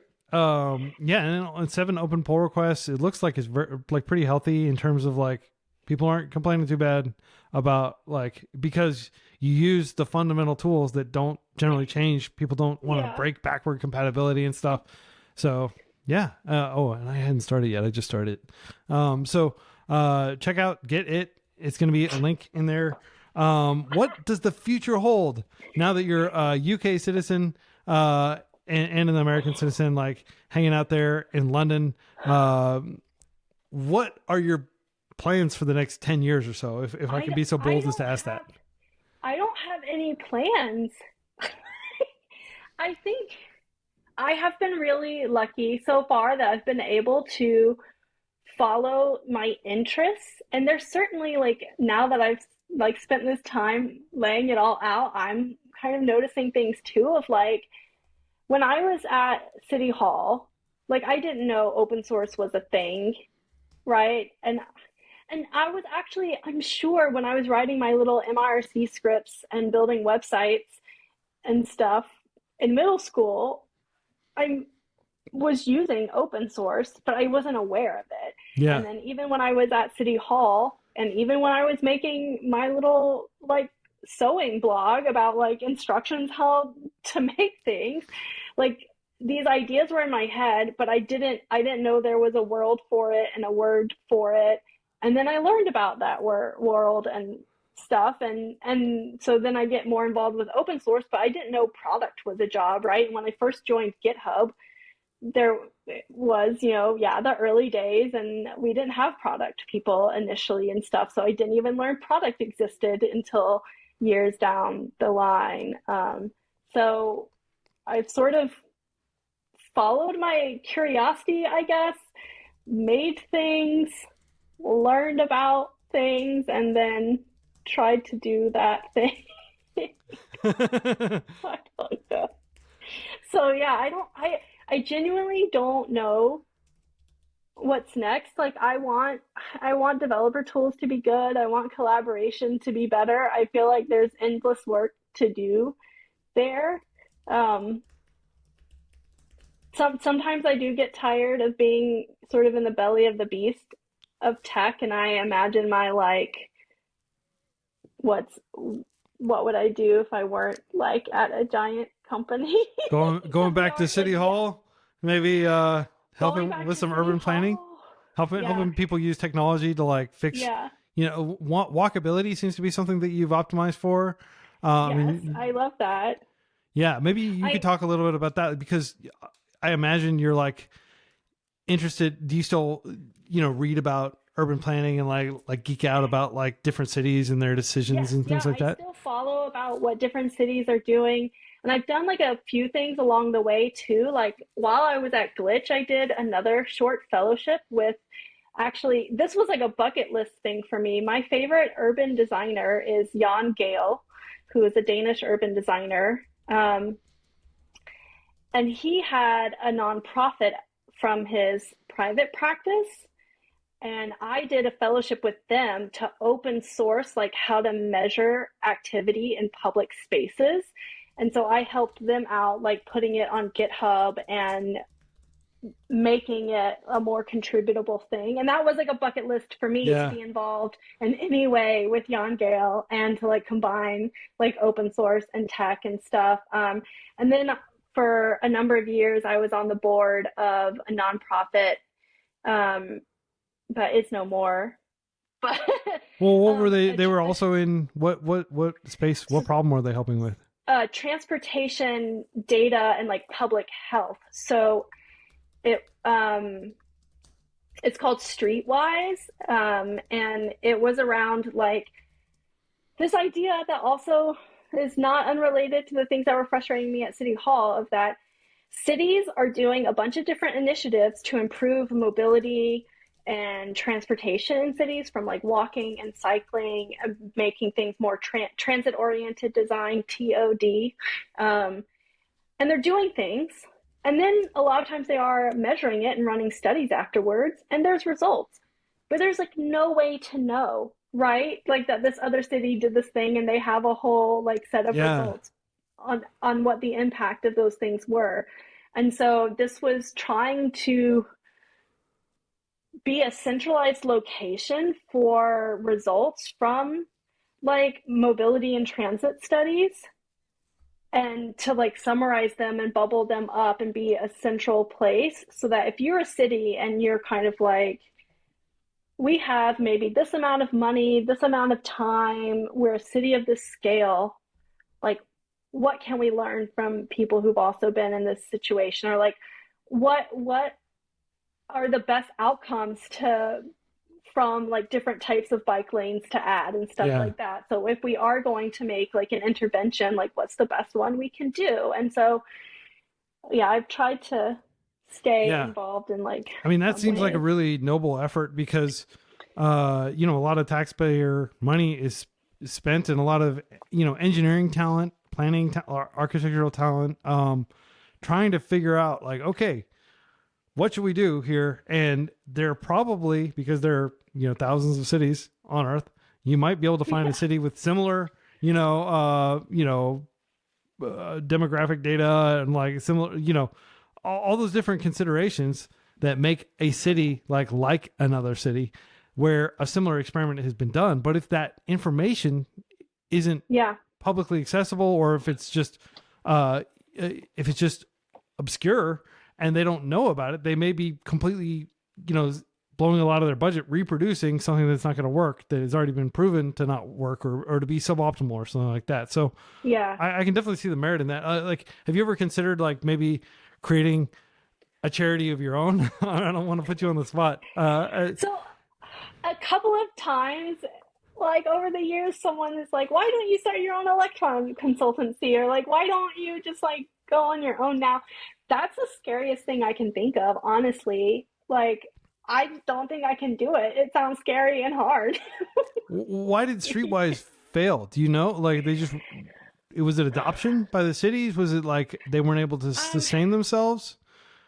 Well, so it was a small effort. So it was one person who was doing it. It was an urban designer who then went on to do her PhD related to this. And so she was trying to spin this up. And I think it's resources. And honestly, I think if people have more skills and like, can you make a website yourself? Have you seen someone market a company before? Have you seen different subscription models before? I think if you've been sort of in these tech spaces for a long time, you maybe don't have as many hurdles as a smaller like a busy PhD student who probably is very, very, maybe not as T-shaped as somebody like you, in terms of like, you've got this very broad skill set, and you've also got very specific skills like software engineering and product management, that you can, like, she may just be a domain, subject domain expert, and that she knows a whole lot about the specific problem space. She doesn't know a whole lot about administering a charity, for example. Or just getting things done with software. And it could be that just taking the raw data sets and putting them on Kaggle, you might be able to, completely go around a lot of the, work that would need to be done. And again, I'm not trying to like, do, a forensic analysis or like an autopsy report or whatever about her effort. I didn't even know about it beforehand. I love the name Streetwise. But I think that if this is something you're like super passionate about, like I would encourage you to consider, developing some open tools about it. That'd be amazing. It's massively scary. It's also, I will say something that's very important to me these days is like being around people. Uh-huh. Like the last few years of the pandemic and myself having gotten really sick, like, and then having moved to another country in my late 30s, like, Yeah, your and worked for social a life is remote probably company, completely it's like, upheaval, you know. yeah, of like, it also sounds like a very good way to continue being alone. So Well, I don't know. not if you make a lot of friends and you get some other people involved with you. Like FreeCodeCamp, like is even though we're all remote, we're like very tight. You know, we hang out Yeah, in yeah, person once a year. We flew everybody who could get a US visa. We flew them out to Dallas and we hung out and ate a bunch of like yeah. barbecue and stuff. And like, so I, I don't know. That still seems more than I can handle. Like, I'm in awe yeah, that you can coordinate these things. I don't feel like I can. I mean, like from where I'm sitting, there's probably like a dramatic overlap in our skills, and you're probably way better at a lot of things than I am. So don't sell yourself short. But again, I don't want to be like, here's a whole bunch of work, have fun. If you're happy, just. But I mean, it doesn't hurt to like plan a little ways out. Like a lot of Yeah. these problems with cities are not going to just magically save themselves, right? Like I No, mean, the and they're getting worse as things change funding with gets cut the and things like that, right? temperature. Yeah, yeah. Not to go in that, I don't want to like open a whole other can of worms, but yeah, these problems aren't going away. And it's very sad. Like, honestly, even England, like, trains are struggling here. And I'm like, I thought you guys are going to have trains. Yeah. Yeah, well, there's so much work to be done. I don't think that like some automation, genie in a bottle is going to just come out and like solve all our problems overnight. That'd be nice. But I think that people will probably still be working like, in architecture and urban planning and things like that for many Yeah, decades to come. yeah, Obviously, people are going to be working in software engineering for many decades to come. So it's thrilling to have somebody like you in the space who can empathize with users and like help them essentially get the work they need to get done through GitHub. And and it's cool that you do care. I mean, you worked with Code for America. You were on the board of the Streetwise charity. It sounds like you do care a lot. And I think that's the number one thing like I get excited about is meeting people who care. They're not just like enjoying their like, middle class existence and like going home and watching Netflix and like checking out of other people's problems. They're trying to actively help other people yeah, get up yeah, to where they are, right? yeah. And I like for better, some days I wish I could check out like mentally. I do think like there's a flip side to caring so much because you get too involved and too invested and it takes up a lot of your time. Um, but I don't know how to turn it off. Yeah. So I just follow the things that interest me, that are problems that I think need to be solved, and then find a way to get like allowed into that. Awesome. Well, thanks for all the important work you're doing. Thanks for creating Get It, which, so many people have learned how to use Git through that. Thanks for creating Electron, which I use every single day, buried several layers deep in the little native apps that I launch throughout the day. Yeah. Yeah. So amazing. Oh And my I say gosh. created the initiative to really get it out there. I Yeah. just want to, you were very clear earlier when I was talking that you're not it was a big Yeah, team like effort. I didn't write the first commit on what was Adam's shell that then became Electron, but I turned it into Yeah. a thing that cared about other projects. Yeah, exactly. Well, it's been an absolute pleasure talking with you, Jessica. I It's hope, always so good to talk to you. I hope people found this interesting.